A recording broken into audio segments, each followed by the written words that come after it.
tudo bem? Dando continuidade à nossa aula, professora Sulane novamente aqui com vocês, nessa aula de ciência, do projeto Ciência na Rede. Hoje vamos falar um pouco sobre problemas na conservação do solo, erosão, queimadas defensivas agrícolas, né? O processo de degradação do solo, né? Pode ocorrer sobre vários aspectos e proporciona perda de produtividade, impacto na dinâmica socioambiental. O processo de degradação do solo pode ocorrer de várias maneiras diferentes, geralmente resultante de seu mau uso e conservação por parte das atividades humanas. A ocorrência dessas situações pode estar associada também ao esgotamento de nutrientes, a remoção da vegetação, entre outros números fatores, também sobre a queimada, o uso de defensivos agrícolas, né?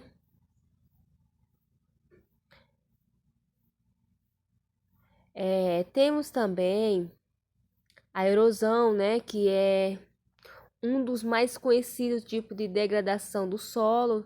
Trata-se de um processo natural que pode ser intensificado pelas práticas humanas e também que consiste no desgaste do solo e da rocha, que posteriormente transporte e deposição do material sedimentar que é produzido.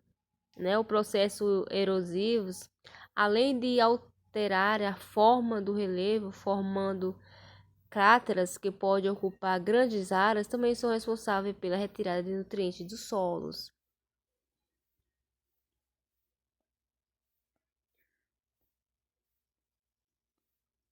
Problema na conservação do solo, a erosão, como já foi falado.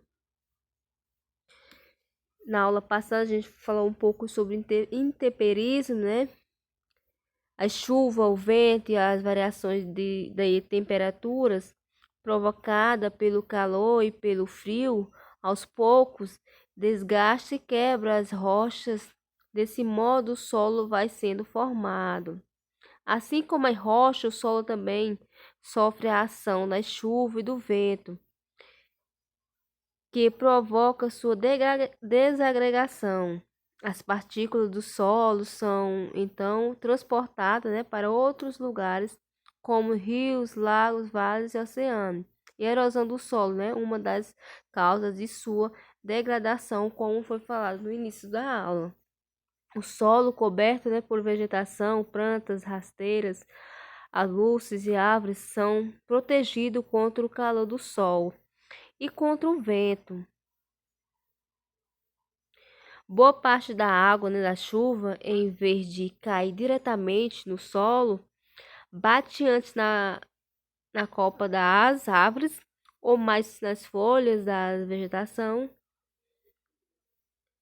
Isso diminui muito o impacto direto da água sobre a superfície. Além disso, a rede formada pelas raízes das plantas ajuda a segurar as partículas do solo enquanto a água escorre pela terra. As raízes também formam o solo mais poroso, facilitando a infiltração da água, além de absorverem parte dela. Dessa maneira, menos água para arrastar a camada superficial do solo. Em ambientes rurais, a maioria das plantas cultivadas tem poucas folhagens e raízes curtas, por isso o solo não está tão bem protegido contra o impacto das águas da chuva. Nas plantações em geral, as plantas ficam afastadas, uma das outras e não formam uma rede capaz de deter as partículas do solo. Também a criação do gado, pode prejudicar o solo, principalmente por causa do pisoteio, que torna o terreno duro e muito impactado, bloqueando a passagem de ar e deixando o solo mais sujeito à erosão. Isso acontece, principalmente se a quantidade de animais for muito grande em relação à área do terreno. A vegetação das margens do rio e lagos é dominada pela massa ciliar. O que é massa ciliar? A vegetação florestal que acompanha os rios médios de porte grande, Ela é importante porque protege, os rios e os córregos.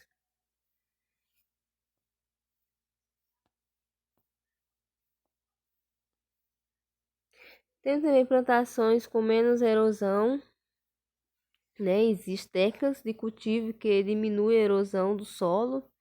Nas encostas muito inclinadas, plantações podem ser feitas em degraus ou em terraços que reduz a velocidade, né, do escoamento da água da chuva. Essa técnica é chamada de ferramenta ou cultivo em terraços.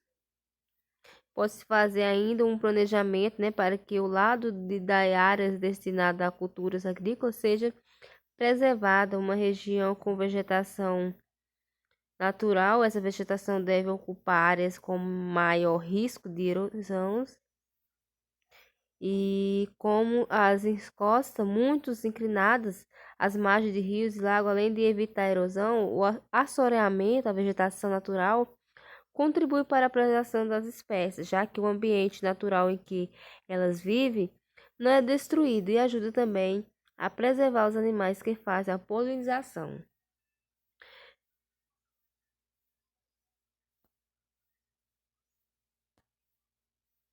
Temos as queimadas, né? Quando o desmatamento é feito por queimadas, ocorre outro problema.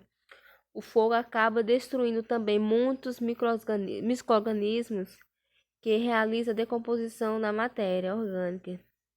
Por isso, a fertilidade inicial do solo, que resulta nos sais minerais presentes na cinza, é passageira. Seus micro-organismos, a reciclagem da matéria diminui e, com o passar do tempo, a quantidade de sais minerais e outras substâncias necessárias às plantas também diminui.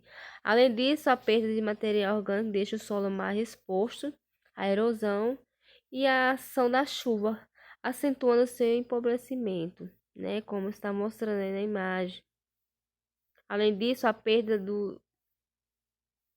nos casos em que a queimada é realizada de forma não controlada, ela pode se alastrar por áreas de proteção ambiental, parque, etc. Ela também libera, né, gases que poluem o ar e prejudicam a saúde humana. É proibido derrubar matas em áreas preservadas por lei e realizar queimadas sem autorização do Instituto Brasileiro do Meio Ambiente e dos Recursos Naturais Renováveis. Os defensivos agrícolas, né, costumam chamar de praga aos organismos que causam prejuízo ao ser humano. Uma das maneiras de combater as pragas consiste em usar os defensivos agrícolas, né, também chamados de agroquímicos ou agrotóxicos. Esses produtos devem ser vendidos apenas mediante receita de agrônomos e utilizados de acordo com as recomendações de especialistas. Além disso, o governo também fiscaliza o seu uso deles, já que esses produtos são tóxicos e podem contaminar o ambiente e fazer mal à saúde das pessoas. Os trabalhadores que aplicam os agrotóxicos, né, devem estar bem protegidos com equipamento, né? O produto deve ser aplicado na quantidade correta e o alimento só pode ser colhido depois de certo tempo, para que o agrotóxico se decomponha, né, perca parte dos seus efeitos e cause o mínimo de problema à saúde do consumidor. Após essa aula, temos a nossa atividade do livro de ciência e são 5 questões. A primeira questão fala: após algum tempo de cultivo, é preciso acrescentar fertilizante ao solo. Por que não é necessário tornar essa medida em ambientes naturais não cultivados? A próxima questão: porque após certo tempo, um rio pode transbordar-se se as matas que crescem em margens dele forem destruídas?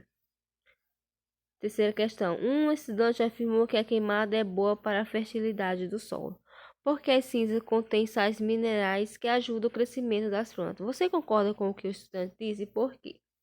Quarta questão: um estudante afirmou que, mesmo que todo o solo do planeta seja destruído pelo desmatamento e pela erosão, nós podemos continuar nos alimentando de carne de boi e de frango, e de leite, ovos e queijo. Você concorda e por quê? Quinta questão: indique no caso as afirmativas verdadeiras. Letra A: o desmatamento Acelera a erosão do solo. Letra B. Encostas de morros sem vegetação correm maior risco de desmoronamento. Letra C. A erosão é maior em solos cobertos pela vegetação natural do que em solos desmatados. Letra D. A terra transportada pela água pode obstruir o fluxo do rio. Letra E. A queimada destrói os micro-organismos nocivos que prejudicam a fertilidade do solo. Letra F. A queimada libera gases na atmosfera e provoca a poluição do ar. G. Degraus ou terraços aumenta a velocidade do escoamento de água nas encostas. Bom, espero que todos respondam. Na próxima aula vai ter a correção da nossa atividade.